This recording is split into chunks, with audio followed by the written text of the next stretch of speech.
முஃமின்களே, பெருமானார் ஸல்லல்லாஹு அலைஹி வஸல்லம் எல்லா விஷயங்களையும் பேசி இருக்கிறார்கள். அவங்க பேசாத தொடாத துறைகளே கிடையாது.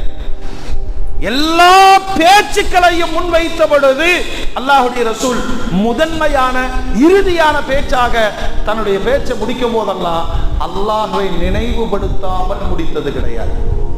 அதான உண்மை. இப்ப நாம வாழ்றோம், நம்முடைய தாய் தகப்பன் நமக்கு அல்லாஹ்வை சொல்லிக் கொடுத்தார்கள். ஜும்மாக்களில் கலந்து கொண்டு அல்லாஹ்வை குறித்த செய்திகளை கேள்விப்படுகிறோம்.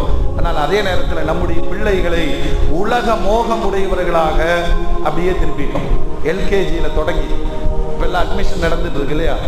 இன்னைக்கு வெக்கேஷன் முடிஞ்சது, ஸ்கூலுக்கு போகணும். ஒரே கான்செப்ட் தான், நல்ல தரமான படிப்பு இருக்கணும், நல்ல மார்க் எடுக்கணும், ஃபியூச்சர்ல அவன் மிகப்பெரிய ஒரு டாக்டராக, இன்ஜினியராக, ஒரு ஆராய்ச்சியாளனாக அப்படி போகணும். ஒரு நிறைய கற்பனைகள், முடியாதவன் கூட ஆசைப்படுகிறான்.